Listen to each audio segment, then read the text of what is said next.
নবী করিম সাল্লাল্লাহু আলাইহি ওয়াসাল্লাম একদিন সাহাবীদের মজলিসে দাঁড়িয়ে যুদ্ধের জন্য ফান্ড কালেকশন করছিলেন। তখন নবী করিম সাল্লাল্লাহু আলাইহি সাল্লাম সকল সাহাবীদের উদ্দেশ্য করে বললেন, কে আছো আল্লাহর রাস্তায় যুদ্ধের জন্য দান করবে? তখন হযরত উসমান রাদিয়াল্লাহু তাআলা আনহু সাথে সাথে হাত তুলে বিশ্বনবীকে বললেন, ইয়া রাসূলুল্লাহ, আমি 100 উট আল্লাহর রাস্তায় দান করলাম। নবীজি এবার ডান দিকে ঘুরিয়ে আবার সাহাবীদেরকে উদ্দেশ্য করে বললেন, আর কে আছো আল্লাহর রাস্তায় দান করবে? তখনই হযরত উসমান বাম দিক থেকে ডান দিকে গিয়ে আবার নবীকে বললেন, ইয়া রাসূলুল্লাহ, আমি আরো 100টি উট আল্লাহর রাস্তায় দান করলাম। এইভাবে করে নবী করিম সাল্লাল্লাহু আলাইহি সাল্লাম 6 বার করে ঘোষণা দিলেন, তোমরা কেউ আছো আল্লাহর রাস্তায় দান করবে?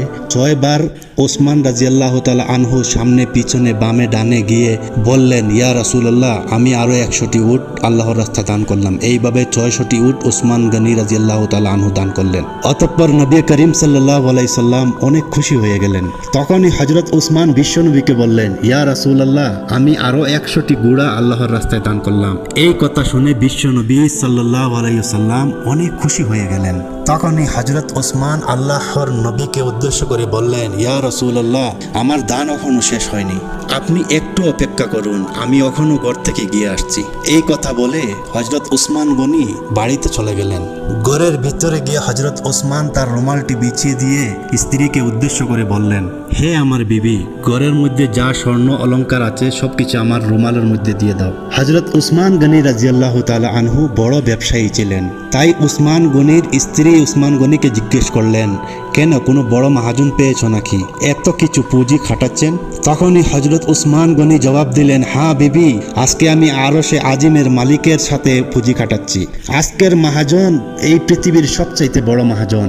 আজকে আমি জান্নাতের বিনিময়ে পুঁজি কাটাচ্ছি। হে আমার বিবি, আমার ঘরে যা স্বর্ণ অলংকার আছে সবকিছু আমার রুমালের মধ্যে রেখে দাও। হযরত উসমান গনি রাদিয়াল্লাহু তাআলা আনহু সকল স্বর্ণ অলংকার নিয়ে নবীজির দরবারে আবার হাজির হলেন। হযরত উসমান গনি রাদিয়াল্লাহু তাআলা আনহু সকল স্বর্ণ মুদ্রা অলংকারগুলো বিশ্বনবীর হাতে দিয়ে বললেন, ইয়া রাসূলুল্লাহ, আমি আমার ঘরের সব স্বর্ণ অলংকার স্বর্ণ মুদ্রা সবকিছুই আল্লাহর রাস্তায় দান করে দিলাম। স্বর্ণ অলংকারগুলো নবী করিম সাল্লাল্লাহু আলাইহি সাল্লাম হাতের মধ্যে নিয়ে হযরত উসমান গনি রাদিয়াল্লাহু তাআলা আনহুর জন্য দোয়া করলেন, হে আল্লাহ, আমি জমিনে আমার উসমানের জন্য রাজি খুশি হয়ে গেলাম, তুমি আরশে আজিম থেকেও আমার উসমানের জন্য রাজি খুশি হয়ে যাও। একদিন নবী করিম সাল্লাল্লাহু আলাইহি সাল্লাম মা ফাতিমার ঘরে গেলেন। ঘরে প্রবেশ করে দেখলেন মা ফাতিমা জায়নামাজে বসে কান্না করছেন। তখন বিশ্ব নবী সাল্লাল্লাহু আলাইহি সাল্লাম মা ফাতিমার কাছে এসে বললেন, হে আমার কলিজার টুকরা ফাতেমা, তুমি জায়নামাজের কোণা উল্টিয়ে দেখো। হযরত ফাতিমা রাদিয়াল্লাহু তাআলা আনহা জায়নামাজের কোণা উল্টাতেই দেখলেন অনেক স্বর্ণমুদ্রা সেখানে স্রোতের মতো বয়ে যাচ্ছে। তখন এই জান্নাতের মহিলাদের সর্দারিনী মা ফাতিমা নবী করিম সাল্লাল্লাহু আলাইহি সাল্লামকে জিজ্ঞাসা করলেন, আব্বাজান, এখানে তো স্বর্ণের স্রোত বয়ে যাচ্ছে। তখন নবী করিম সাল্লাল্লাহু আলাইহি সাল্লাম বললেন, হে ফাতিমা, তোমার প্রয়োজন মতো যত স্বর্ণ মুদ্রার দরকার এখান থেকে উঠিয়ে রাখো, তা দিয়ে তোমার জীবনযাপন অতি সুখে শান্তিতে চলে যাবে। তবে মা, জেনে রাখো, দুনিয়ার সুখ শান্তি ক্ষণস্থায়ী আর আখেরাতের সুখ শান্তি চিরস্থায়ী। এবার তুমি ভেবে চিনতে বলো মা, তুমি দুনিয়ার সুখ শান্তি চাও নাকি আখেরাতের সুখ শান্তি চাও? তখনই হযরত ফাতিমাতুজ জাহরা নবী করিম সাল্লাল্লাহু আলাইহি সাল্লামকে বললেন, আব্বাজান, আমি কোনো দুনিয়ার সুখ শান্তির পিছনে দৌড়াতে চাই না, আমি চাই আখেরাতের সুখ শান্তির পিছনে দৌড়াতে। তখন বিশ্ব নবী সাল্লাল্লাহু আলাইহি সাল্লাম বললেন, মাগো, তোমার এই উত্তরে আমি অত্যন্ত খুশি হয়েছি। নিশ্চয় আমার আল্লাহ তাআলা তোমার এই উত্তরে খুশি হয়েছেন। জেনে রেখো মা, দুনিয়ার সুখ শান্তি কোনো চিরস্থায়ী নয়, চিরস্থায়ী হলো আখেরাতের সুখ শান্তি। হে আমার কলিজার টুকরা ফাতেমা, তুমি জেনে রেখো, হাসরের মাঠ যখন কায়েম হবে তখন তুমিই হবে সকল মহিলাদের জান্নাতের সর্দারিনী। নবী করিম সাল্লাল্লাহু আলাইহি সাল্লামের মুখে এইগুলো কথা শুনে মা ফাতিমা রাদিয়াল্লাহু তাআলা আনহা আমার নবীকে জিজ্ঞেস করলেন, আব্বাজান, আমি যদি কাল হাসরের ময়দানে সকল জান্নাতি মহিলাদের সর্দারিনী হই, তাহলে বিবি আসিয়া, বিবি মরিয়ম এবং বিবি হাজেরার কি হবে? তখন বিশ্বনবী বললেন, মাগো, বিবি হাজেরা, বিবি মরিয়ম এবং বিবি আসিয়া আল্লাহর অন্তত সম্মানিত এবং প্রিয় বান্দি। কিন্তু মনে রাখো মা, দুনিয়ার শুরু থেকে কিয়ামত পর্যন্ত যত নারীরা জান্নাতবাসী হবেন, তুমি হবে সকল নারী কুলের সর্দারিনী। নবী সাল্লাল্লাহু আলাইহি সাল্লামের কাছে এগুলো কথা শুনে মা ফাতিমা রাদিয়াল্লাহু তাআলা আনহা আনন্দে আত্মহারা হয়ে আল্লাহর দরবারে শুকরিয়া আদায় করতে থাকলেন। এমন করে কতদিন অতিবাহিত হয়ে গেল। বিশ্ব নবী করিম সাল্লাল্লাহু আলাইহি সাল্লাম একবার 3 দিনের অসুস্থতা নিয়ে বিছানায় শুয়েছিলেন। তখন মা ফাতেমা নবীজির কাছেই ছিলেন।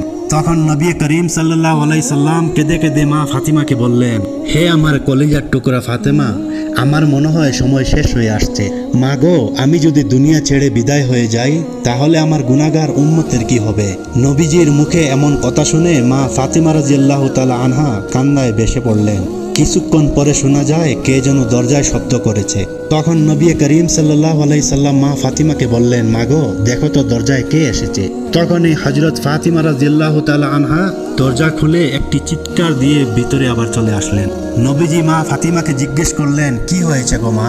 তখনই হযরত ফাতিমা রাদিয়াল্লাহু তাআলা আনহা কেঁদে কেঁদে নবী করিম সাল্লাল্লাহু আলাইহি সাল্লামকে বললেন, আব্বা গো, আমি যখন দরজা খুললাম তখন এমন একজন আকৃতির ব্যক্তিকে দেখলাম যার পাটা হচ্ছে জমিনে আর মাথাটা দেখা যায় আসমানে। আব্বা গো, আমি আমার জন্মের পর এমন আকৃতির লোক কখনো দেখিনি।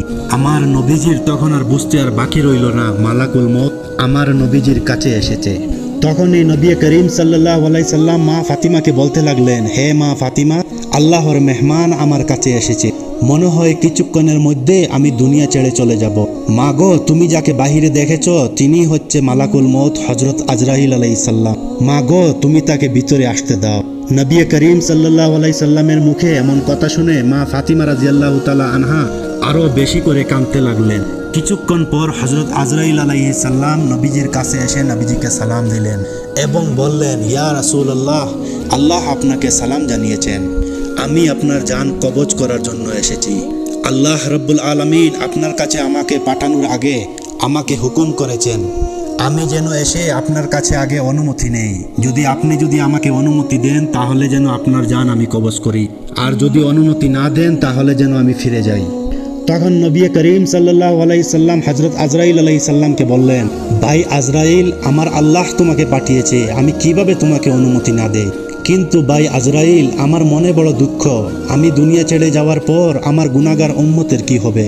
তখনই আল্লাহ রাব্বুল আলামিন হযরত জিবরাইল আলাইহিস সালামকে নবীজির কাছে ওহী প্রেরণ করে পাঠিয়েছেন। জিবরাইল আলাইহিস সালাম নবীজির কাছে এসে নবীজিকে সালাম দিয়ে বললেন, ইয়া রাসূলুল্লাহ, আল্লাহ রাব্বুল আলামিন আমার কাছে বার্তা দিয়ে আপনার কাছে পাঠিয়েছে। আল্লাহ রাব্বুল আলামিন আমাকে জানিয়ে দিয়েছেন আপনি যখন দুনিয়া ছেড়ে চলে যাবেন তখনই আপনার উম্মতের সকল জিম্মাদারি আল্লাহ নিজে হয়ে যাবেন। সুবহানাল্লাহ। অতঃপর হযরত জিবরাইল আলাইহিস সালাম নবীজির কাছ থেকে এই সংবাদ দিয়ে বিদায় হয়ে গেলেন। জিবরাইল আলাইহিস সালামের কাছ থেকে এমন খুশির খবর পাওয়ার পরে নবীজি করিম সাল্লাল্লাহু আলাইহি সাল্লাম আজরাইল আলাইহিস সালামকে বললেন, হে ভাই আজরাইল, আমার মনের ভিতরে আর কোনো দুঃখ নেই, এবার তুমি তোমার কাজ সম্পূর্ণ করতে পারো। কিছুক্ষণ পর বিশ্বনবী করিম সাল্লাল্লাহু আলাইহি সাল্লাম দুনিয়া ছেড়ে বিদায় হয়ে গেলেন।